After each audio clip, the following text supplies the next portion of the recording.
Dimanche, j'ai commencé à parler sur les offrandes.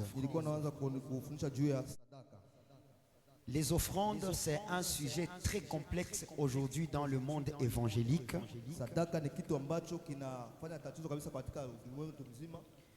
En ce qui concerne la marche du croyant par rapport aux offrandes.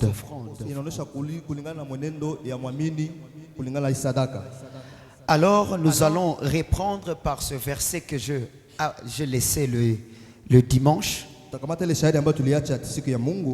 Nous sommes dans 1 Pierre chapitre 1er verset 14.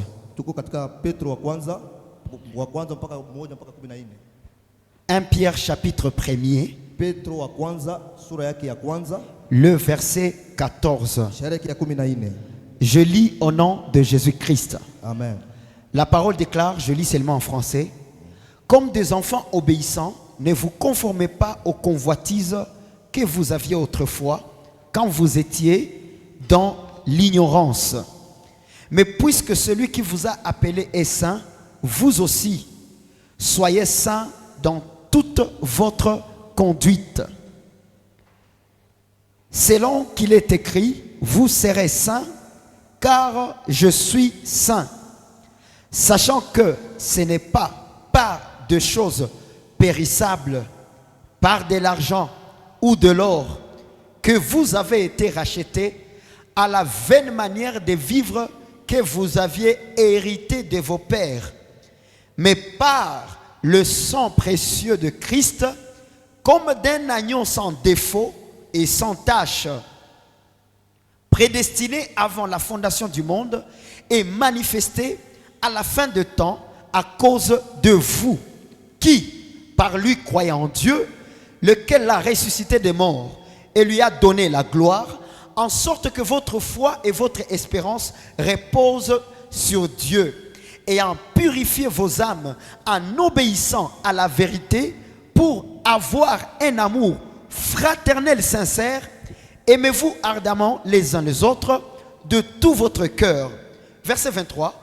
Puisque vous avez été régénérés, non par une sémence corruptible, mais par une sémence permanente de Dieu, par une sémence incorruptible, par la parole vivante et permanente de Dieu, car toute chair est comme l'herbe.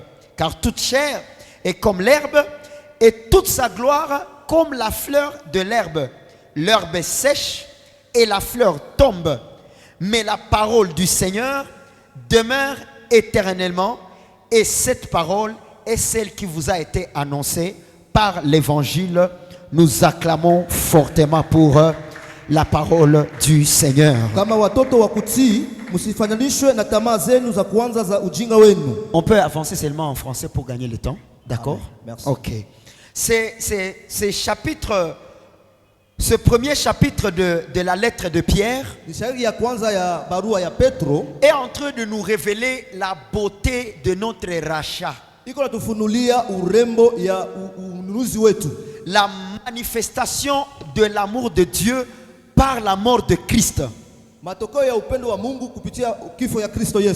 Et la parole est en train de préciser que par cette offrande de Christ, Dieu nous a rachetés de cette manière, de cette vaine manière de vivre. Cette vaine manière de vivre qu'on a hérité des pères. Quand on parle de cette manière vaine de vivre, ce mot peut être un piège pour plusieurs personnes, pensant qu'on est en train de parler des erreurs, des bêtises que les parents vont faire et les enfants se sont retrouvés esclaves. Et par une fausse interprétation, on peut penser qu'ici on est en train de parler des liens. Ce que ton père a fait, c'est ce que tu es en train de faire. Or, ici, ce n'est pas le cas. Ici, on est en train de nous présenter la vaine manière de vivre de père. Et ici c'est par rapport à la vie sous la loi de Moïse. Na hapa ni kulingana na maisha ya chini ya sheria ya Musa. Tous ceux qui vivent sous la loi de Moïse sont en train de mener une vie vaine. Wote ambao wiko chini ya laana ya Musa ama sheria ya Musa wako naishi maisha mabaya. Et nous, par l'offrande de Christ, na sisi kupitia sadaka ya Kristo, nous avons été rachetés de cette loi. Tulinunuliwa kwa hiyo sheria.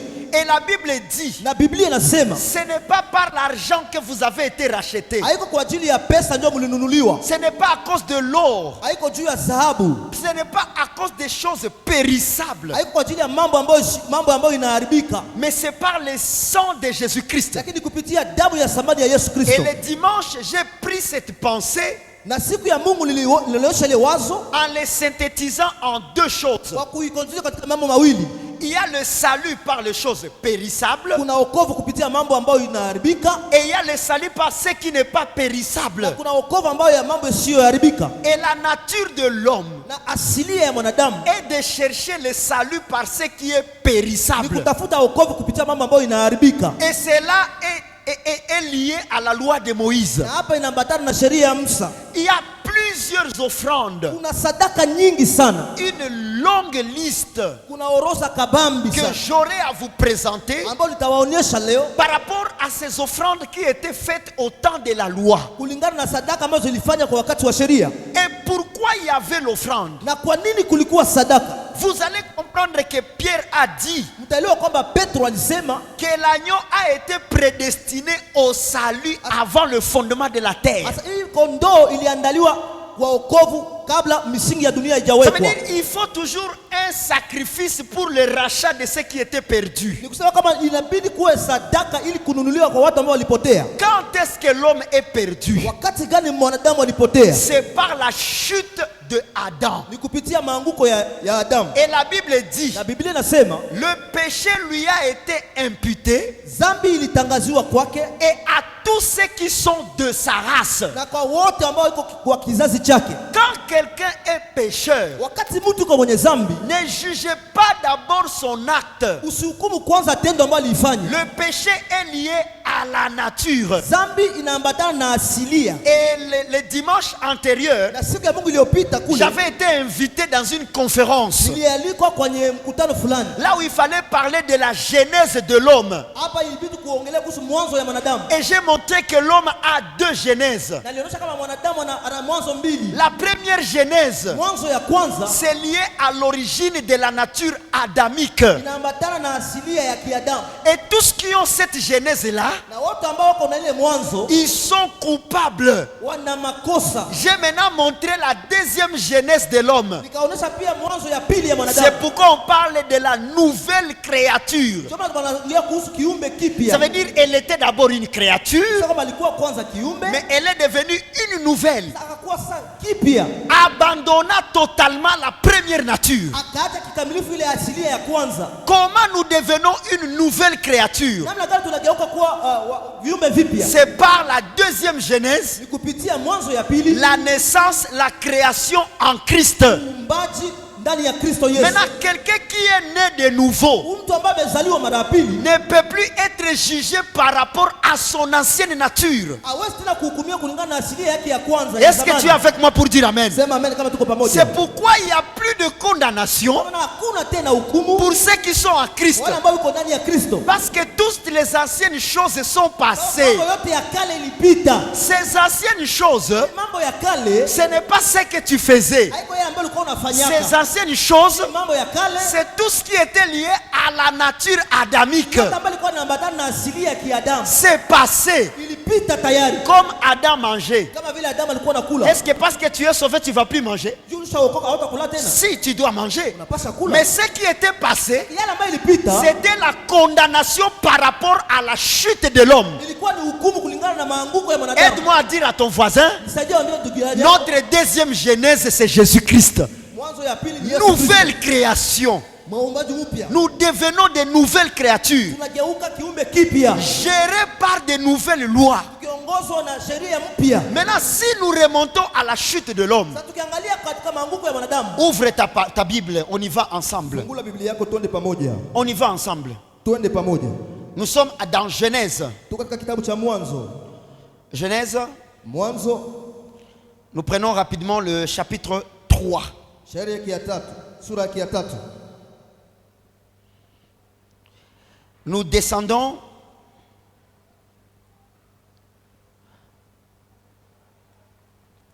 au verset 7.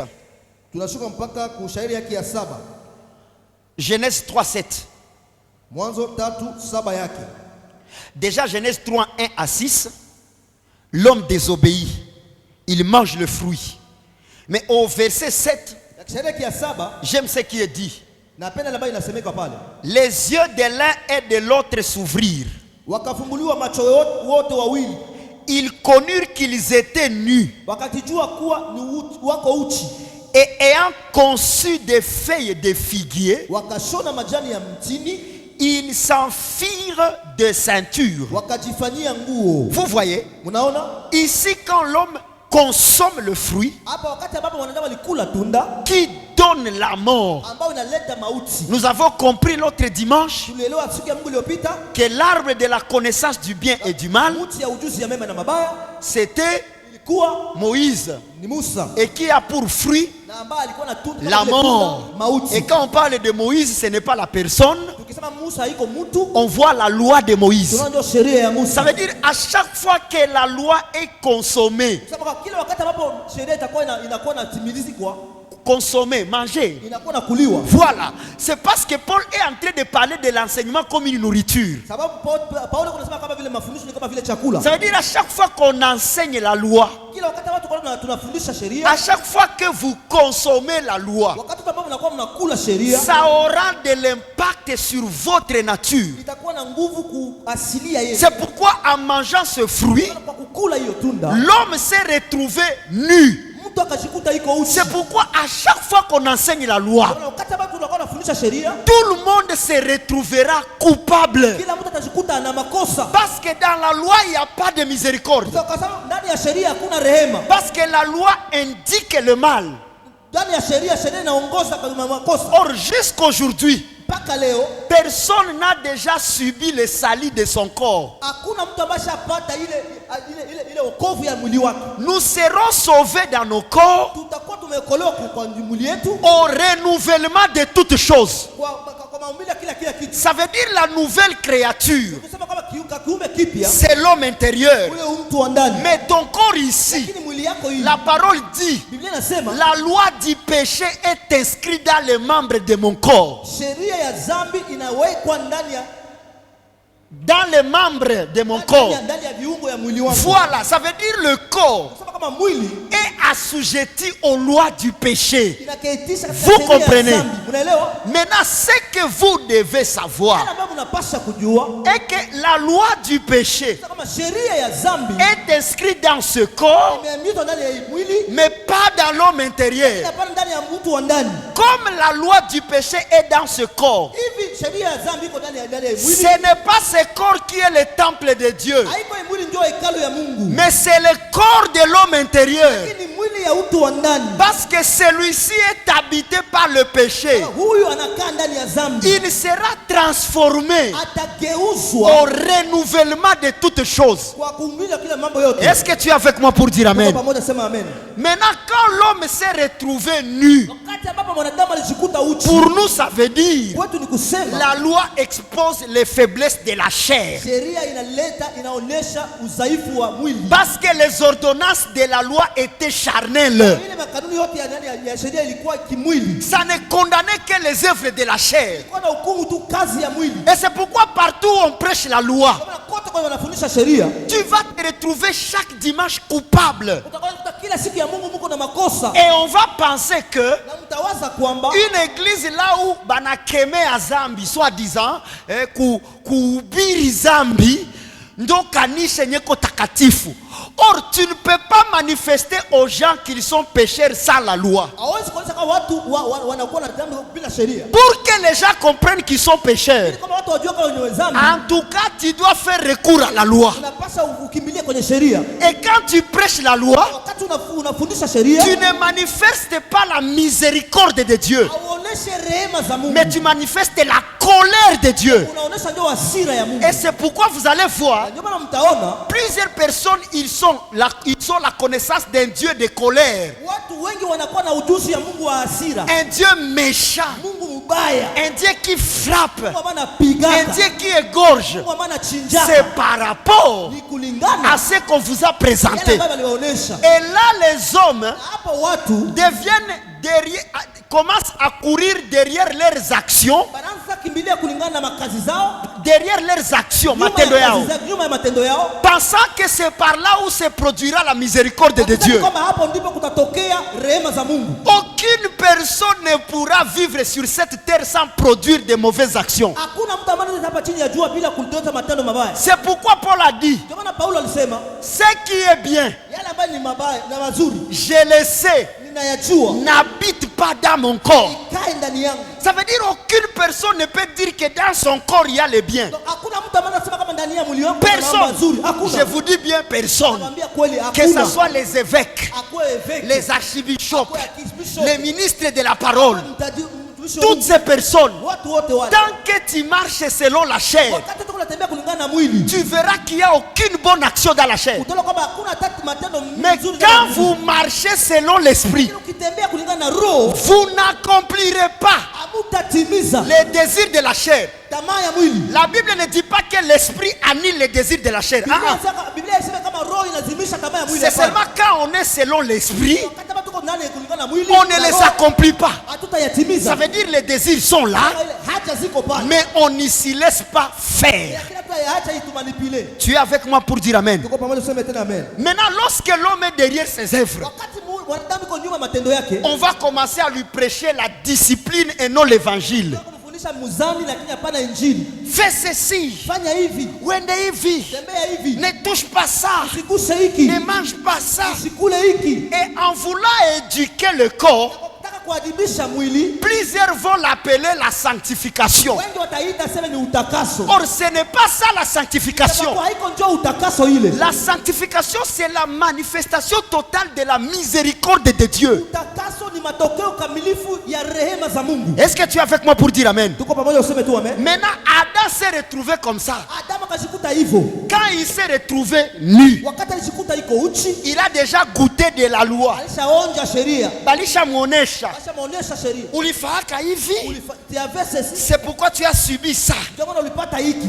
Quand un homme se retrouve nu, Wakati mtu anajikuta iko uchi, naturellement, kwa kawaida il va chercher à couvrir sa nudité. anatafuta kufunika uchi wake. Toi aussi, quand on va te dire que tu es pécheur, Wakati atakwambia kama uko mwenye dhambi, automatiquement pour vouloir plaire à Dieu, mara moja ili kama unataka kumpendeza Mungu, tu vas chercher un système de défense. utatafuta mbinu gani utajitetea. Parce qu'aucune personne Kuna mtu ne veut que sa nudité soit visible. ambaye anapenda kama aibu yake ionekane. Et Adam va faire la même chose. Na Adamu natafanya hivyo hivyo. Écoutez ce verset. Sikiliza hii shairi. La Bible dit, Biblia inasema au verset 7, shairi ya 7, les yeux de l'un de l'autre s'ouvrirent, wakafumbuliwa macho wote, ils connurent qu'ils étaient nus. wakajua Voilà. kuwa wako uchi.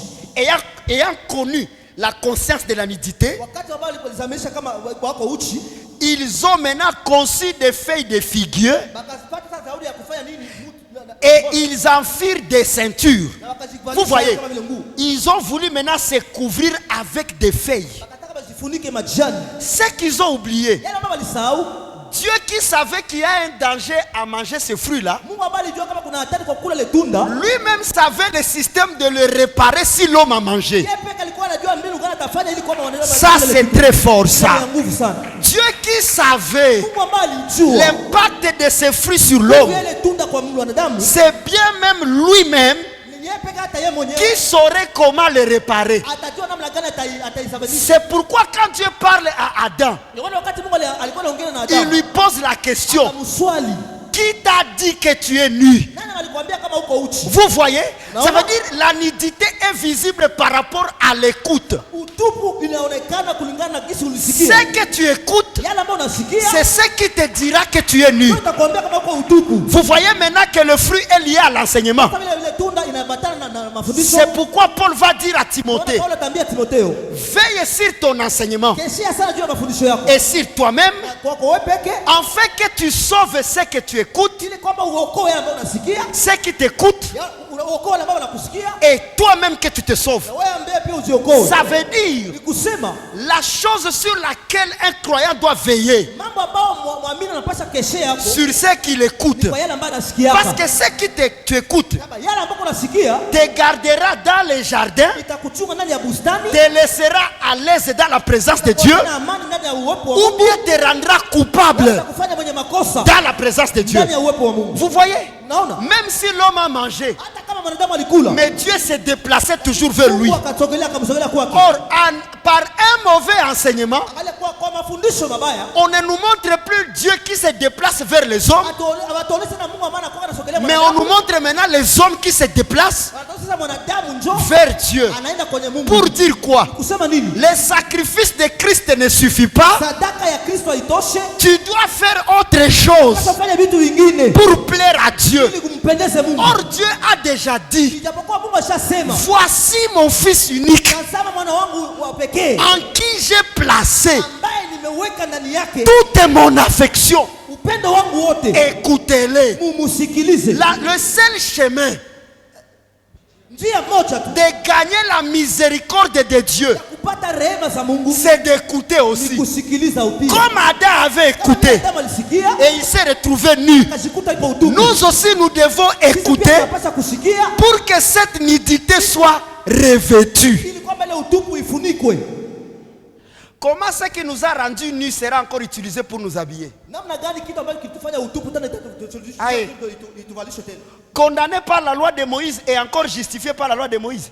Tuhukumiwe na sheria ya Musa tena tutatewa na sheria ya Musa. Alors, c'est là que la parole va déclarer. Hapo ndipo Biblia itasema S'il y aurait la justification par la loi, donc Christ est mort pour rien. ni kusema kama kungilikuwa utetezi wa haki maana Kristo Ndani ya sheria. ndani ya sheria maana Kristo akukufa. Kufa yake ilikuwa iko bure. Voilà. Comme la loi ne peut pas justifier, Hivi tu sheria ipashe kutetea mtu. Christ est mort. Kristo alikufa. Est-ce qu'on peut acclamer pour l'amour de notre Dieu? Upendo wa Mungu wetu. Maintenant, Adam se retrouva nu. Adamu akajikuta kwa utupu. Il prend les feuilles. Akachikamata majani. Mais ce qui m'étonne, c'est ceci. Yale ambayo inanishangaza njoo hii. Ah, Dieu est bon. Mungu yuko mwema. En arrivant, Kwa kufika il n'a pas attaqué ce que Adam portait. akushambulia ile ambayo Adamu alikuwa anavala. Il ne lui a pas posé la question. Akumswali, Pourquoi tu es habillé? kwa nini umevaa? Il lui a posé la question. Alimswali njoo. Mais pourquoi tu te caches? Kwa nini umejificha? Voilà, là, là, là, là, là, là. Pourquoi tu as écouté ma voix Kwa nini usikilize sauti yangu? et tu es parti te cacher? Na ukaenda tena kujificha. Adam va répondre. Adamu atajibia hivi. Je me suis caché Nilijificha parce que je suis nu. kwa sababu niko uchi. Tu es nu. Uko uchi. J'aime ce que dit Adam. Napenda ile ambayo Adamu alisema. Même s'il porte des feuilles, Hata kama anavaa majani, mais il continue quand même à reconnaître qu'il n'est pas habillé. lakini anaendelea kujua kama haiko. Parce que s'il avait confiance dans les feuilles, kama angetumania ile majani, il n'allait plus dire je suis nu. angesema kama niko utupu. Mais il savait Yeye que alijua kwamba hivi tu gisi vya hayaleta solution kwa hii mangu, kwa hii uchi. Manake tu nani kwayo. Tout ce que tu feras pour te justifier, tant que ça ne vient pas de Dieu, tu es toujours coupable. yote ambayo utafanya kwa kujitetea. Yote. Qui t'a dit que tu es nu? Nani kwambia kama kwa utupu? Non, moi, la femme que tu m'as donnée Mke mwenyewe ulinipatia, m'a fait manger du fruit. nilikulisha hii tunda. Tu as mangé le fruit. Ulikula tunda. Il va appeler femme. Akaita mwanamke. Qu'est-ce que tu as fait? Kitu gani ulifanya? Oh, les serpents. Oh, ni nyoka. Vous comprenez? Naelewa? Les serpents. Nyoka. Il n'a pas demandé au serpent. Akuuliza nyoka, Qu'est-ce que tu as fait? ulifanya nini? Akuuliza nyoka hapa. Ah, on n'a pas laissé au serpent Hapa kwa chaka nyoka le temps de se justifier. wakati ya kujitetea. Il n'y en a pas. Akukwali wakati kwa nyoka. Le serpent n'a pas à se justifier. Nyoka yeye hakuna ya kujitetea hapo. Il n'a pas à se justifier. Hakuna ya kujitetea hapo. Mais ce que j'aime, Lakini yale ambayo mimi napenda, je suis en train d'introduire sur les offrandes. niko naingilia kulingana na sadaka sasa. En prenant les feuilles, Kwa kuchukua majani, Dieu allait dire à l'homme, Mungu akamwambia mwanadamu, Dieu allait, Mungu angepasha kumwambia mwanadamu, va avec les feuilles. wewe sasa nile majani. Mais Dieu va faire quelque chose de glorieux. Lakini Mungu akafanya kitu moja ya utukufu. Lisons ce verset. Tusome ile shairi. Lisons ce verset. Tusome ile shairi. andiko inasema hivi. Ce verset dit ceci. Jean 3, 21. Yohana 3:21. Jean 3, 21. Yohana 3:21. L'Éternel Dieu fit à Adam et à sa femme des habits de peau et il les en revêtit. Est-ce que l'Église peut dire Amen? Amen. Une question. Swali moja. Quels sont les premiers vêtements qu'Adam a portés? Les feuilles. Très bien. Majani. Qui lui a fait ces habits de feuilles? Nani alimfanyia ile majani ya ile manguo ya majani? C'était lui-même. Ni yeye mwenyewe. Est-ce que Dieu a vu que l'homme était habillé? Je, Mungu anaona kama mwanadamu anavikwa? Non. Hapana. Dieu a fait quoi? Mungu akafanya nini? Il lui a revêtu Akamuvika de nouveau tena upya avec pamoja la peau na ngozi de l'animal. ya nyama. Nous voyons Tunaona deux sources des habits. chanzo mbili ya mavazi. Les habits qui sont venus du végétal Manguo ambayo ilitoka kwa majani et les habits qui sont venus na manguo ambayo ilitoka de l'animal. kwa nyama. Est-ce que tu gardes ça très bien avec moi? Unachunga ile pamoja na mimi mzuri? Les vêtements qui sont venus Mavazi ambayo du ilitoka végétal kwa majani que l'homme devrait manger, ambayo mtu mwanadamu alipasha ikule, mais il en fait un habit. lakini akajifanyia uvazi. Tuko pamoja? Mais on voit aussi l'habit venu du végétal. Tunaona pia nguo ambayo inatoka kwenye nyama. Mais le problème Lakini tatizo n'est pas ce qui est végétal, haiko ile ambayo iko majani ni ce qui est animal. wala iko nyama. Mais le problème, Lakini tatizo qui a déclenché l'habillement? nani mwenye alifanya ile vazi? Nous comprenons Tunaelewa que par le végétal, kupitia majani nous voyons la main de l'homme tunaona mkono wa mwanadamu comme couturier. kama vile mshonaji, Mais par la peau, lakini kupitia ngozi nous voyons la main de Dieu tunaona mkono wa Mungu comme couturier. kama vile pia mshonaji.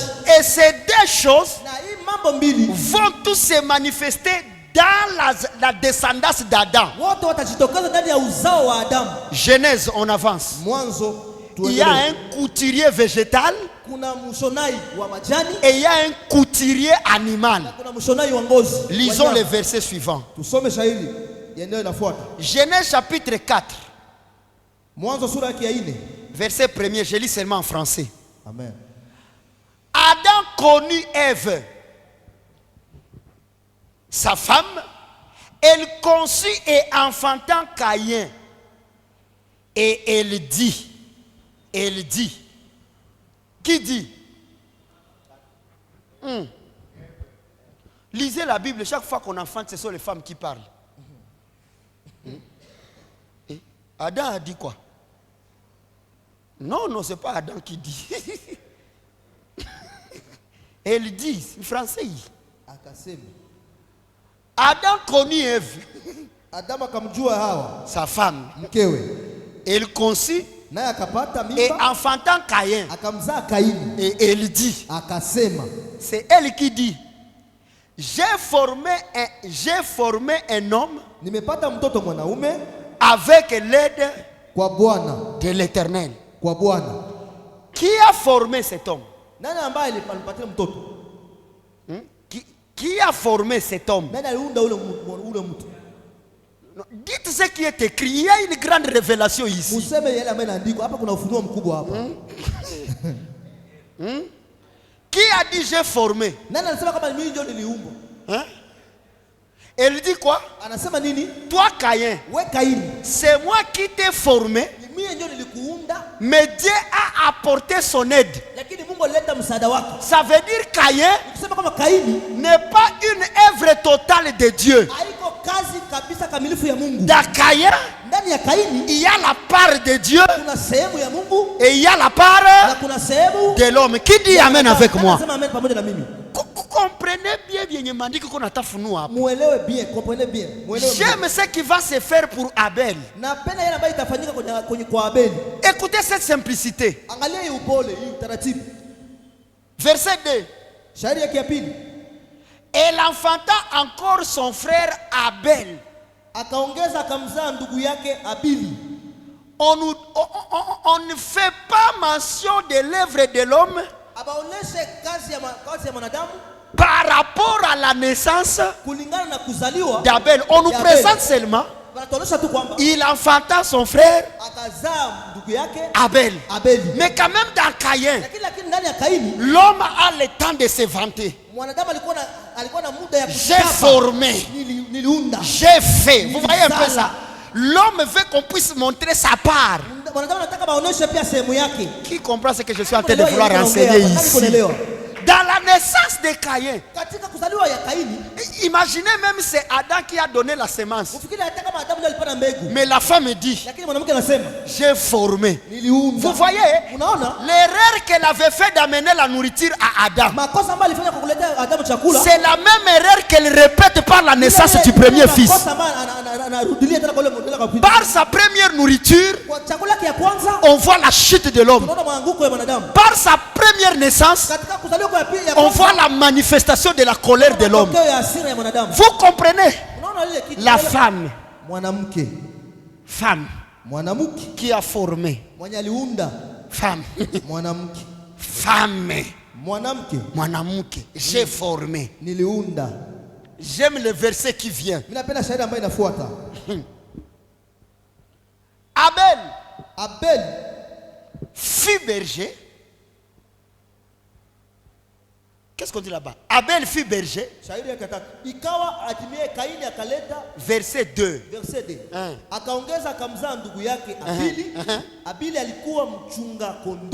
Et Caïn fut laboureur. Merci. Vous voyez? Abel s'attache à ce qui est animal. Mais Caïn a été attaché à ce qui était végétal. Vous vous rappelez de ces deux revêtements de leur père? Par ce qui est végétal, nous voyons la main de l'homme. Mais par ce qui est animal, nous voyons la main de Dieu. Maintenant Caïn s'est attaché à l'œuvre de l'homme, mais Abel s'est attaché à ce qui est l'œuvre de Dieu. Maintenant les deux vont aller offrir. Allô? Binaanza kuwa clair kidogo. Il fallait d'abord qu'on comprenne. Bakatufasiria siku moja Abel Kaini akatoa mayane na mwele mayane mulikuwa bangi. Sa moshi lipanda, Mungu akalewa. Ma revelation mwena ala bujinga na bubumbafu.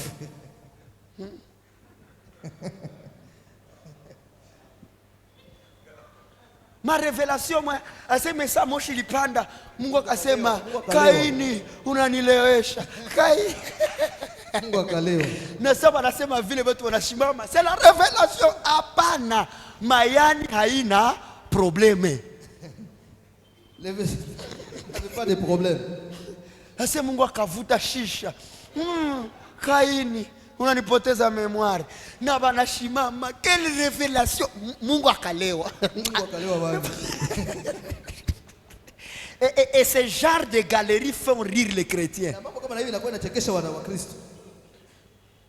Et puis wataka interpréter mayani comme sadaka yenye haina valeur, mais sadaka ya Kaini comme kitu que lijinyanganya. Habakujinyanganyaka. Tout est lié à l'attachement. Uliza le karibu yako unabanana na nini? Précisez l'œuvre de l'homme ou l'œuvre de Dieu. Kazi ya Mungu na kazi ya mwanadamu. Première fois qu'on va utiliser le mot offrir. Njoo hapa. C'est ici. Verset 3. Au bout de quelques temps. Quand on dit au bout de quelques temps, kwa muda mchache, ça veut dire ils ont d'abord grandi. Pour que chacun prenne conscience de ce qu'il veut faire. C'est ça au bout de quelques temps. Et puis ici, Adam angali mu centaine d'âge.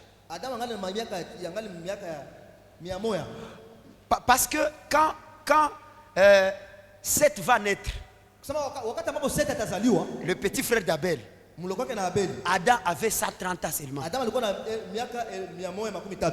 Et puis il va vivre jusqu'à 970. Na ataishi miaka 917. Vous comprenez? Mnaelewa? Apa. Ici, Au bout de quelques temps, kwa wakati mchache, le premier qui sera courageux wa kwanza ambaye atakuwa na bidii à vouloir donner, wa kutaka kutoa, c'est Caïn. ilikuwa ni Kaini. Mais regardez la disposition des œuvres auxquelles on est attaché. Verset 2. On ne présente pas l'œuvre de Caïn, Abatuonyesha kazi ya Kaini. on nous présente d'abord l'œuvre d'Abel. On Kazi dit ya Abeli. Abel était berger Abeli alikuwa mchungaji et Caïn était na Kaini laboureur. alikuwa Alors mkulima. que la manière dont on devrait planifier, Itakuwa Kristo balipata on devrait d'abord présenter kuonyesha kwanza kwa l'œuvre du grand kazi ya mkubwa et après l'œuvre du petit. kazi ya mloko. Mais à ma grande surprise, Kwa kumshangao on mkubwa présente d'abord l'œuvre du petit kutoka kazi ya mloko et après l'œuvre baadaye kazi ya mkubwa. du grand. Vous voyez un peu ça? Unaona ile kitu? Mais en ce qui concerne les offrandes, Ile ambayo inahusu sadaka. on va d'abord présenter l'œuvre du grand Kisha kwanza kazi ya mkubwa, et puis l'œuvre du petit va venir. kazi ya mloko inakuja Tout baadaye. ceci a une signification. Yote hapa ina tafsiri yake. C'est pourquoi tu es devant un docteur. Ndio maana uko mbele ya mwalimu hapo. Tutoshe bujinga yote. Utatosha ile kivoke yote. Pourquoi Kwa nini? on présente d'abord l'œuvre de Caïn? Kisha kwanza kazi ya Kaini. Parce que c'est cette manière-là de faire de Caïn qu'on a hérité de nos pères. Sababu kwa ile hali ambayo Kaini alifanya ndio walikarizi kwa baba Il yake. faut d'abord qu'on hérite quelque chose de père. Kwanza urizi kitu ambacho Après, Dieu viendra le changer. Mungu atakuja kuibadilisha baadaye. Il faut d'abord l'œuvre de Caïn Kwanza inabidi kazi ya Kaini. et après l'œuvre Kisha kazi d'Abel. ya Abeli. Écoute, après un bout de temps, Sikiliza, kwa wakati mchache hii maneno inakuwa hatari. Caïn fit à l'Éternel une offrande Kaini akatolea Bwana sadaka des fruits de la terre. matunda ya udongo. Je précise, Mimi nakazia hapa les fruits matunda de la terre. ya udongo. Les fruits Matunda de la terre. ya udongo. Vous voyez, il est attaché à quoi? Unaona inaambatana nini?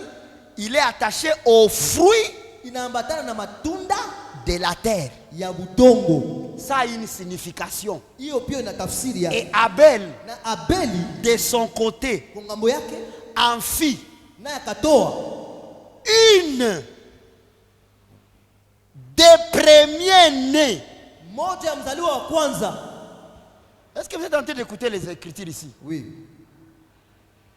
Et Abel Na Abeli en fit akatoa une moja des premiers-nés. ya mzaliwa wa kwanza. Et Abel en fit Na Abeli akatoa une moja des premiers-nés ya wazaliwa wa kwanza de son troupeau ya nyama zake et de leur graisse. na ile na mafuta yake. L'Éternel porta un regard favorable sur Abel et non sur son offrande. Allô? Aho. Eh. Mako ya comprendre kama tufundisha bongo. Tusome tena. Lisons encore. Njoo maana mko mnasoma maandiko. Usikuwa nasikia tu walisema kitu. Il faut bien étudier vraiment la parole. La Bible dit, Biblia inasema et Abel de son côté en fit une offrande des premiers-nés de son troupeau et de la graisse. L'Éternel porta un regard favorable sur Abel et après sur son offrande.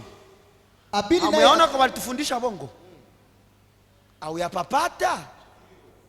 Abeli naye akaleta wazao wa kwanza wa Okay. nyama yake na sehemu zilizonona za Zilizonona wanyama. kabisa.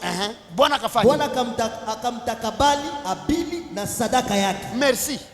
Il a d'abord porté sa faveur, un regard favorable sur l'offrande et après Abel. Non. Il a fait quoi? Il a porté d'abord un regard favorable sur Abel Aliangalia kwanza et après alikubali. son offrande. Amen. Ça veut dire c'est une personne agréée Ni kusema kama ni mtu ambaye amekubaliwa qui peut offrir. ambaye anaweza kutoa sadaka. Mais l'homme n'offre pas Mtu mtu wake pour être kwa kukubaliwa. agréé. Kukubaliwa. Est-ce que ça commence à devenir clair ici? Oh là là, je pensais que tu vas dire amen ici. Nizani kwamba utasema amen kubwa pale.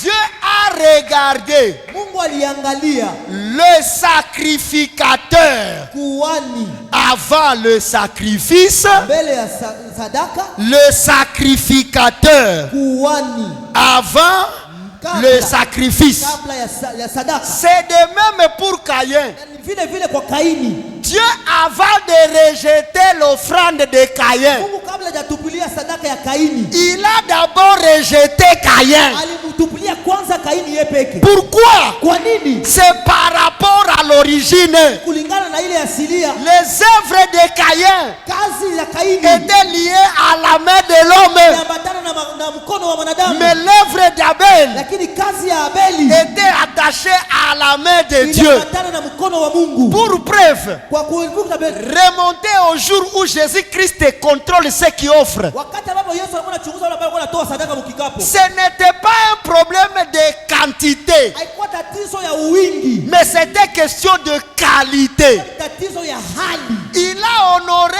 les centimes de la veuve, Alikubali ile senti ya ule mjane, mais il a déshonoré la richesse des riches. lakini akakatala ile utajiri ya ule Pourquoi? Kwa nini? Parce que dans l'offrande des riches, Kuna ndani ya sadaka ya utajiri on sentait la manifestation de la nature de l'homme, tulikuwa tunaona ile matokeo ya ile asili ya mais mwanadamu. dans la centime de la veuve, Ndani ya senti ya mjane on a senti la manifestation de l'amour.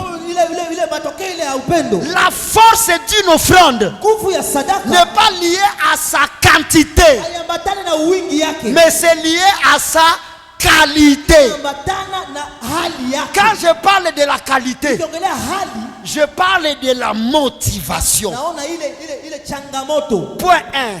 Pointi ya kwanza, Les offrandes de Caïn. sadaka za Kaini. Que représentent les offrandes de Caïn? Sadaka za Kaini zinamaanisha nini? Tulisha comprendre kama sadaka ziko moto kalite ngapi? Unaelewa kama sadaka ziko kalite ngapi? Ngapi? Combien? Mbona mnijibie? Kalite ngapi? Répondez-moi. Ya kwanza ni gani? Yenye nafanyiwa par la volonté de l'homme na yenye nafanyiwa selon la volonté de Dieu. Nuize sasa karibu yako, hizi sadaka unafanyake na kwa volonté ya nani? Uliza jirani yako ndio voisin. Unatoa sa Kaini au unatoa sawa Abeli? Tout en notant très clairement, Andika hivi vizuri kabisa waziwazi. Dieu avait un regard favorable Mungu alikuwa na mtazamo ya mzuri sur Abel kwa Abeli et après na baadaye son offrande. sadaka yake. Est-ce que ndio kisi bingali leo? C'est comme ça qu'il est toujours. Tite 1:10. Tito 1:10. La parole de Dieu déclare. Neno la Mungu linasema. Tite 1:10. Tito 1:10. La parole déclare. Neno linasema 1:10. 1:10. Il y a en effet, surtout parmi les circoncis, beaucoup de gens rebelles, des vains discoureurs et séducteurs auxquels il faut fermer la bouche. Ils bouleversent des familles entières, enseignant pour un gain honteux ce qu'on ne doit pas enseigner. Il y a ce qu'on ne doit pas enseigner. Kuna yale ambayo tupashe kufundisha. Mais eux, Lakini wao comme ils cherchent un gain honteux, hivi kuna tafuta faida ya aibu, ils enseignent ça. wanafundisha yale mambo. Donc l'écriture est en train de nous dire, Sasa maandiko yanatuambia il y a des enseignements qui visent kuna mafundisho mengine ambayo inalenga un gain. faida fulani. Kuna mtu aseme amen. Quels sont ces enseignements? Na hizi mafundisho ni mafundisho gani? Bref, Kwa kifupi ce sont ces enseignements ni mafundisho ambao qui falsifient l'écriture. inatapakanya maandiko. On acclame pour ces mots-là, ça commence à venir. Tout sommes yandiko.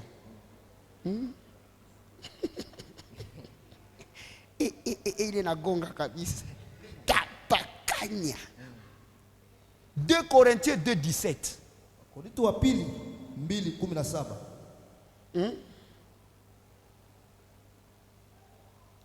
Car nous ne falsifions point la parole de Dieu comme font plusieurs, mais c'est avec sincérité. Mais c'est de la part de Dieu que nous parlons en Christ devant Dieu. Kwa maana sisi si kama walio wengi, waliogoshio neno la Mungu, Wanaligoshia ingine le waligoshio neno la Mungu, waligoshio bali kama kwa weupe wa moyo, kama kutoka kwa Mungu, mbele za Mungu twanena katika Kristo. Amen.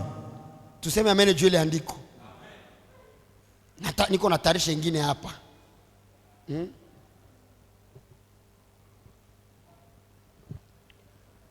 Andiko inasema nous ne falsifions pas les écritures. Biblia inasema kama hatuko tunatapakanya maandiko. Qu'a dit l'écriture? Maandiko yanasema nini?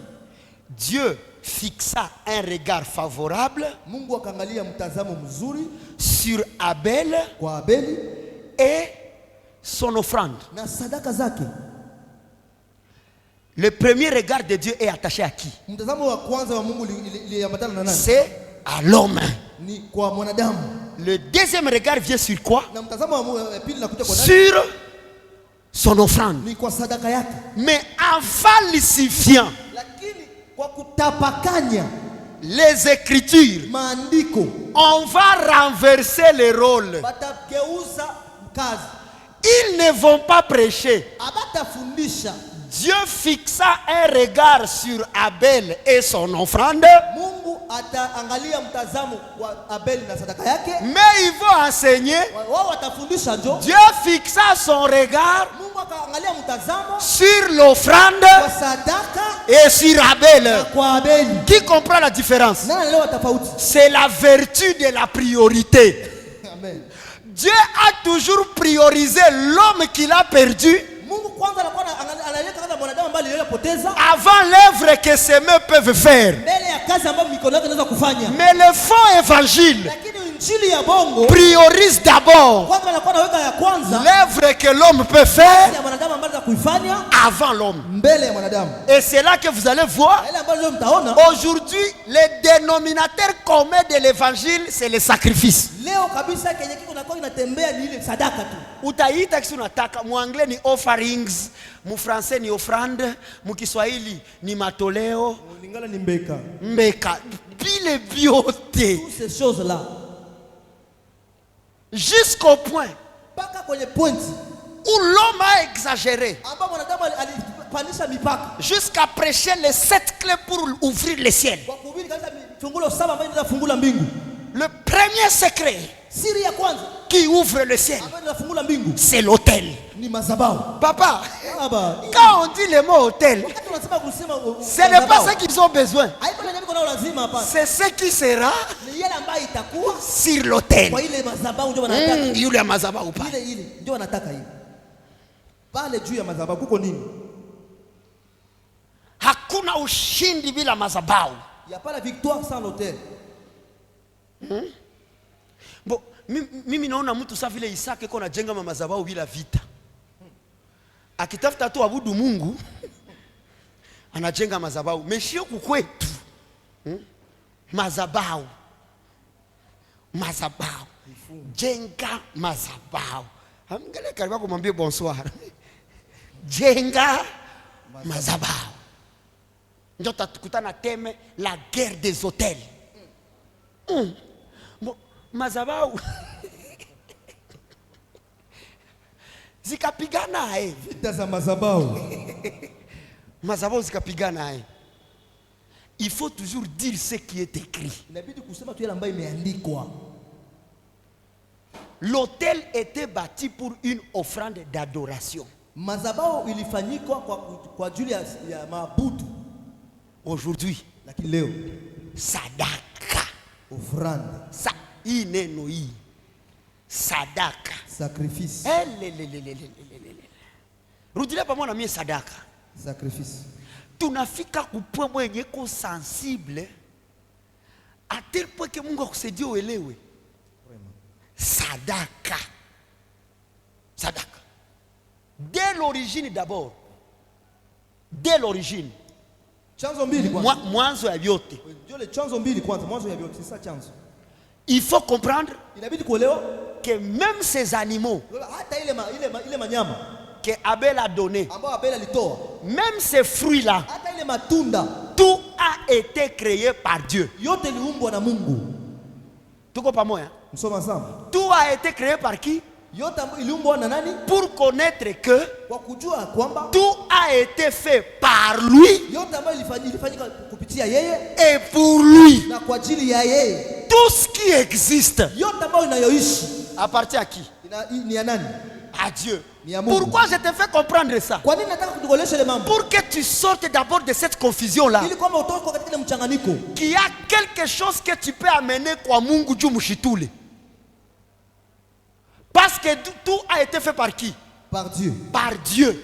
Yote ilifanyika kwa kupitia Mungu. Iko ça vile utafute nielezea à Dieu la splendeur du ciel. La personne bien placée de te parler de splendeur du ciel, Kama na maîtriser kila kitu msipandele ciel. c'est moi, non? Mimi hapa. N'est-ce pas? Haiko ndio vile. Je utafuta zaniambia una splendeur du ciel. Utanielewesha yo au mie njo Nikueleweshe. nikueleweshe. Je l'ai dit le dimanche. Nilisema siku ya Mungu. Les gens pensent que comme l'homme tremble devant les choses, Dieu aussi est comme ça. Watu wanasema watu wanatetemeka mbele ya mama yake, Mungu niko vile. Mungu atatemeka. Vous jouez avec Dieu. Ni mnacheza na Mungu. La terre est son marchepied. Angalia, dunia ni nafasi yake kuwekea miguu. Vous savez que veut dire marchepied? Unajua kufanya kuwekea miguu ni Ça veut dire toute la gloire du monde. kusema kama utukufu yote ya dunia Iko chini make iko chini yake. ayezi hata mshitula kukitu. Ça ne peut le faire trembler même à rien. Et le ciel Na mbingu est son trône. ni kiti chake. Vous comprenez? Mnaelewa? Ça veut dire Ni kusema s'il a un trône au ciel kama na kiti mbinguni et la terre c'est son marchepied, na duniani ni nafasi yake ya kuwekea miguu. ça veut dire il y a une différence Kusema kama kuna utofauti entre ce qui vient de la terre kati ya yale ambayo inatoka duniani et ce qui vient na yale ambayo inatoka du ciel. mbinguni. Rien de ce qui est terrestre Hakuna yale ambayo inatoka duniani peut influencer ce qui est céleste. inavutia yale ambayo inatoka mbinguni. Mais ce qui est céleste Yale ambayo iko mbinguni peut apporter l'influence inaweza kuleta mvuto sur ce qui est kwa yale ambayo iko terrestre. duniani. Maintenant, nous commençons l'offrande de Caïn. Sasa tunaanza sadaka ya Kaini. Qui est Caïn? Nani njo Kaini? Qui est Caïn? Nani njo Kaini? Vous le connaissez. Mnamjua? Caïn, Kaini c'est le premier fils ni mzaliwa wa kwanza d'Adam. wa Adamu. Bon, il y a d'autres théologies, d'autres philosophies Kuna wengine mateolojia, wengine mafilosofia qui disent que ambayo inasema le serpent kama nyoka avait couché avec la femme alilala na mwanamke et il a engrossé Ève. akamweka mimba. C'est pourquoi Abel Ndio maana Abeli ni kizazi cha nyoka. ni race de vipere. Et la ressemblance Na mfanano de l'homme na ile mfanano ya mwanadamu à son père serpent, kwa baba yake nyoka c'est la forme de son sexe. Vous comprenez la philosophie des hommes? ni maumbile yake. Il va vous dire que non, l'homme, Ndio mawazo ya mwanadamu hivi. c'est la grossesse du serpent. Asa mwanadamu ni mimba ya nyoka ile. Or, en venant dans les Écritures, Japokuwa tukiangalia maandiko, l'écriture est claire. maandiko iko wazi. Claire.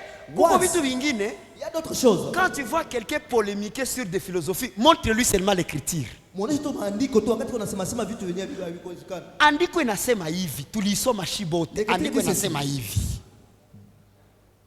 Hein? Genèse 4:1. Adam connut Ève, sa femme, elle conçut. Ève a conçu pourquoi? Parce que Adam l'a connu. Hapana kumuliza jina lako nani? Alimjua, Akamupa mimba, akampatia mimba. akamupa semence.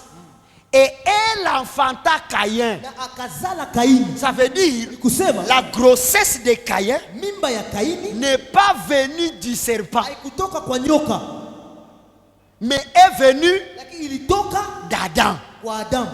Pourquoi Pourquoi on attache à Caïn le langage du serpent? Kwa nini wanaambatanisha kauli ya Adamu kwa nyoka? Parce que Ève a dit, je l'ai formé. Ni kwa sababu Eva alisema nilimuunda. Or qui est ce Ève? Na Eva ni nani? La femme qui a obéi au langage du serpent. Mke mwenye alitii kauli ya nyoka. Ça veut dire dans Ève, Kama ndani ya Eva il y avait la semence du serpent kulikuwa mbegu ya nyoka qui a poussé à la désobéissance. ambayo ilimsukuma akose kutii. Cette même semence était dans Caïn, Na ile mbegu ilikuwa ndani ya Kaini qui lui a poussé à la mort de son frère. ilimsukuma kwa nini? Kwa mauti ya ndugu zake. Ça veut dire quand on parle de la semence du serpent, Ukiongelea kuhusu mbegu ya nyoka, ce n'est pas que c'est le serpent qui t'a engendré, haiko sasa nyoka ndio ilikuzala. mais tu portes la rise du serpent. Unajaa ujanja ya nyoka. C'est pourquoi en lisant Ndio maana kwa kusoma le chapitre 3, shairi yake ya 3 on nous montre cette semence-là. mataonesha ile mbegu. Chapitre 3, Genèse 3:1. Le serpent était le plus rusé. Asema nyoka alikuwa mjanja Quand sana. on parle de la ruse, Ukiongelea kuhusu ujanja, on est en train de parler de cet enseignement de déviation. unaongelea kuhusu mafundisho ya mapotoko. Le mensonge. Bongo. Quand on dit semence du serpent, Tukisema mbegu ya nyoka, ça veut dire porteur du mensonge. kama mtu ambaye anabeba ubongo. Est-ce que tu es avec moi? Tuko pamoja na wewe. C'est ça la race des vipères. Ile kizazi cha nyoka. Mais Jésus-Christ va aussi appeler des autorités religieuses race de vipères. Yesu pia ataonyesha wale wenye mamlaka nao watakuwa kizazi cha nyoka. Est-ce que nao walizaliwa na nyoka? Je, nao Hapana.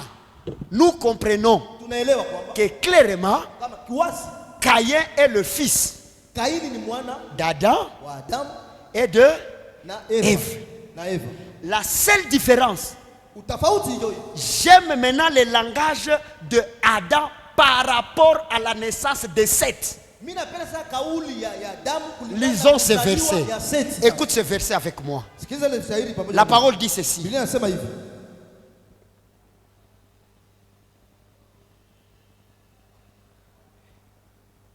La parole déclare, Neno linasema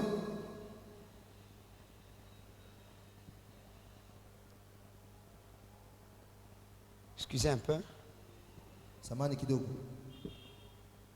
Genèse 5, verset 3. Mwanzo 5 Genèse 5, 3.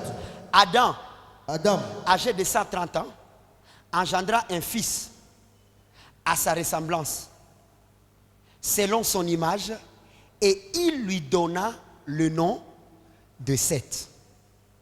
Vous avez compris cette différence? unaelewa ile tofauti? À Caïn, qui a parlé? Kwa Kaini nani alisema? C'est Ève. Eva. Mais à Seth, Lakini kwa Seti sasa qui a parlé? nani aliongea? Adam. Adamu ndio Et aliongea. comme Adam a parlé, Na hivi Adamu ndio aliongea, il confirme que Seth était à son image anahakikisha kama Seti alikuwa kwa picha yake et à sa ressemblance. na kwa sura yake. Mais lorsque Lakini wakati ambapo Ève Eva parle de Caïn, anaongelea kuhusu Kaini, il dit que c'est lui qui l'a formé. anasema kama ni yeye ndio alimuunda, alimfanya. Il montre Anaongea, anaonesha qu'il a un apport qu'il a donné à Caïn. kama kuna msaada mkubwa ambao alipanda kwa Kaini, Et cet apport-là, na hii msaada, frère Achaïsem, ni le uongo, c'est le mensonge là, kizazi cha nyoka. race de vipères, Des gens qui sont rebelles à la volonté de Dieu. watu ambao kabisa ni waasi mbele ya mapenzi ya Mungu. Et la Bible dit il a apporté à Dieu le fruit de la terre. Na Biblia inasema aliletea Mungu matunda ya udongo. Vous ne connaissez pas un autre fruit de la terre? Amujua ingine matunda ya udongo? Que veut dire d'abord femme? Mwanamke kwanza maana yake On ni l'appellera femme atamuita mwanamke parce qu'il a été tiré de l'homme. de l'homme. Parce que aliondoshwa kwa mwanaume. En ce moment-là, Kwa hiyo wakati Adam Adamu signifie ni kusema Adama, Adama, qui veut dire maana yake terre rouge udongo ou nyekundu, bien tiré de la terre. wala inatoshwa ndani ya udongo. Ça veut dire Adam lui-même, Sio kama Adamu yeye mwenyewe c'est un fruit de la terre. ni matunda ya udongo. Et puis Caïn, Kisha sasa Kaini son fils, mtoto wake va présenter à Dieu ataonesha, atakia analetea Mungu aussi le fruit de la terre. matunda tena ya udongo. Quand on parle de fruits de la terre, Wakati tunaongelea kuhusu matunda ya on udongo, parle de l'œuvre de l'homme. tunaongelea kuhusu kazi ama matendo ya mwanadamu. Ça veut dire Ni kusema l'offrande de Caïn sadaka ya Kaini est attachée à toutes ces offrandes qui sont l'œuvre inaambatana kila l'homme. sadaka yote ambayo ni kazi ya mwanadamu. Mtu anafaa kalikile. Mtu anapiga hesabu. Hii sadaka inaweza kuwa ya maana. Anaiweka. Hii hapa hii masiku wa Kristo yuko wanatoa tena. Na tushakuwa mwisho wa mwaka. Ifo nibogupeshe kama batakuliwa na shetani. Batakuliwa na mandizi. Ifo sadaka ya ukingo. Hesabu kabisa. Mes frères, ndugu zangu, ewa. Ukitafuta kwanza tu maandiko yo peke, muparole yote, ile tu kwanza sadaka ya ukingo haikwaki. Me batakuletea histoire. Si munaona wakati walikuwa ka Misri, balichinjaka munyama, bakakamata damu, bakapakala kwenye kizingiti, na roho ya mauti haikuingia. Hivi tu gisi roho ya mauti haikuingia, deja ile naitwa sadaka ya ukingo. Oh, il faut comprendre pourquoi roho ya mauti hakuingia. Hakuingia juu damu iko nje, menyama ya ile damu biko banekula ndani. Haujue bali kamata damu bakaipakala nje, memundani biko okipe na kukula nyama ya ile damu. Parce que celui qui doit avoir la vie, c'est celui qui mangera son corps et qui boira son sang. Ça veut dire la vie dépend de la gestion du corps et du sang. Or, quand on parle du corps, c'est une chose. Et quand on parle du sang, purement c'est la rédemption. Ce sang-là était symbole de la rédemption. Maintenant, cette viande qu'on mangeait, mais c'est ça l'enseignement, non? Quand tu manges le corps de Christ, ça veut dire que tu es en train d'être enseigné. Tu manges la parole. Ndio Paulo akasema, mbona mngali mnakunya maziwa? Ijapokuwa ilifale mutafune nini? Mifupa. Mbo ile mifupa walitafunaka wapi? Si ndio ile wakati damu iko nje, mebiko wanasagana na mifupa munyumba. Sasa nyie mnatafuta tu damu, menyama hamukule. Oroke mnasahau ile damu haitabachunga milele, juu asubuhi mtatoka mwele pale. Me chakula yenye mulikula njoo itabasaidia musafari. Safari ngari mrefu. Sijui kama utaelewa hivi. Amen. Ça veut dire ni kusema la tache du sang, kazi ya damu, la tache du sang, ile alama, ile chapa ya damu était resté où? Ilikuwa inabakia wapi? En Égypte. C'est resté où? Misri. Djibia tena, c'est resté où? Est-ce qu'ils ont pris ce sang-là, ils ont transporté ça? Ils ont laissé la tache du sang aux maisons en Égypte. Mais la chair de cet animal-là les a accompagnés dans la marche. C'est pourquoi nous sommes sauvés. Le sang de Christ ne travaille qu'une seule nuit. Une seule fois pour le peuple. Le sang de Christ nous a seulement sauvés.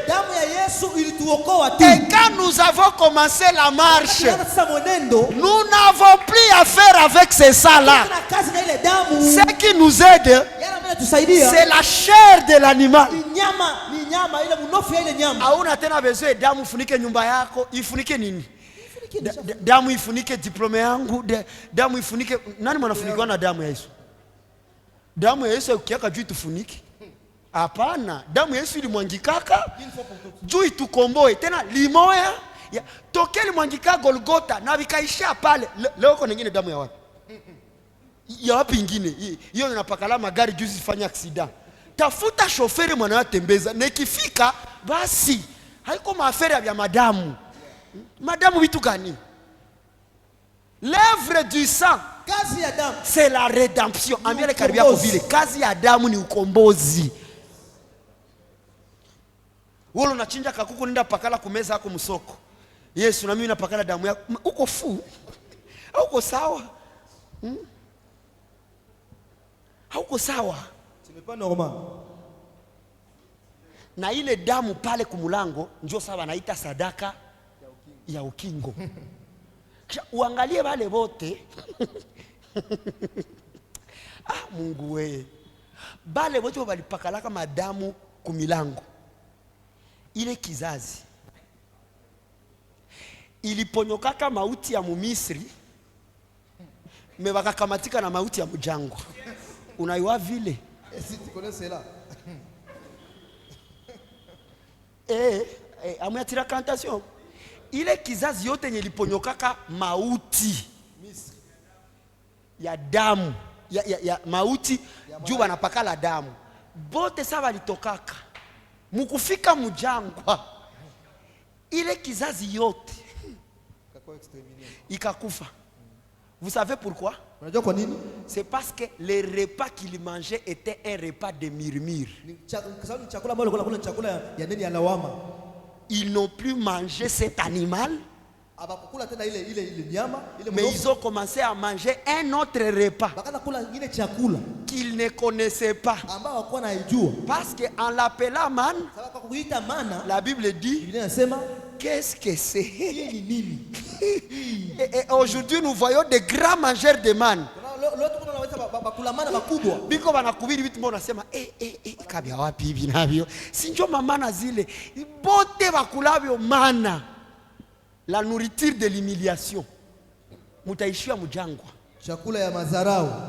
Serait exterminé. Taishia mjangwa. Serait exterminé. Des enseignements qu'on ne comprend même pas l'objectif. Mafundisho ambayo tujua hata msingi yao ni gani?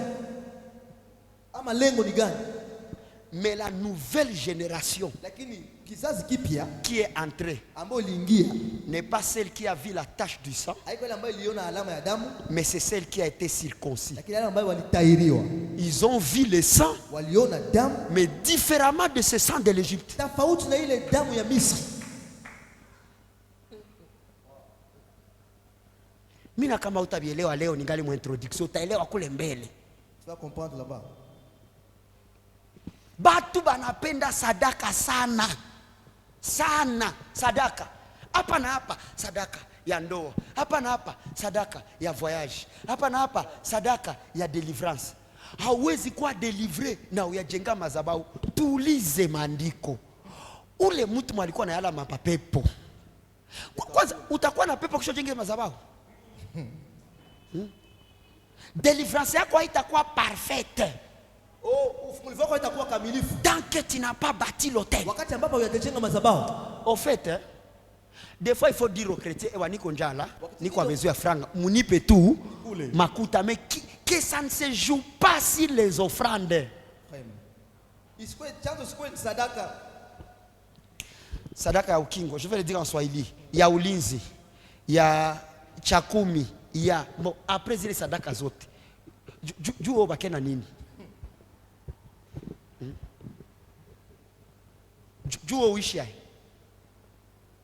C'est ici l'avantage de comprendre. Hein? Même si tu fais de grandes choses. Mais si c'est sous la motivation d'Abel, de Caïn. Utakia kutana na zile sadaka zako, unarizi hiyo roho ya Kaini, roho ya mahangaiko papa. Na njoo bisha kwamba Kristo juu anaishi filosofia ya Kaini. Leo iko kusplander, kesho yake huku, kesho yake huku. Le problème c'est pas toi. Tatizo liko wewe. Le problème, tatizo tu t'appelles unaita Caïn. Kaini. Kaina. Kain. Kule njoo. Unaenda huku. Si hauna Mungu sasa uko kusplander du ciel. Caïn, tu resteras pas. Tu dois voyager. Utasafiri tena tu. C'est pourquoi dans Apocalypse, on nous montre que la grande prostituée faisait commerce avec les paquebots de voyage. Wanaonyesha kama mkubwa alikuwa anafanya uchuruzi pamoja na ile Merikebu. Jo merikebu. Commerçant. Mchuruzi. Commerçant. Mchuruzi. Tu vas circuler leo uko hapa. Utazunguruka huko Kesho hapa. uko hapa. Kesho yake uko hapa. Na kote kunafika ni mazabau kwa mazabau. Mazabau unajenga hii mazabau. Unajenga hapa. Unajenga hapa. Finalement, avez-vous vu un païen qui a bâti un hôtel? Ou bien ce sont les descendants hébreux qui bâtissaient les hôtels? Eh oh. Hello. Mouchonne les mazabao. Ou assez na Moussouria, un Syrien qui bâtit l'hôtel. Na Moussouria ambaye kuna jenga mazabao. Aïe. Comment? We kama uko Congolais, hauko juife. Maki kwa vile vya mazabao, alikuangalia hata kitu. We ujenge mazabao. Uko neta Mungu gani?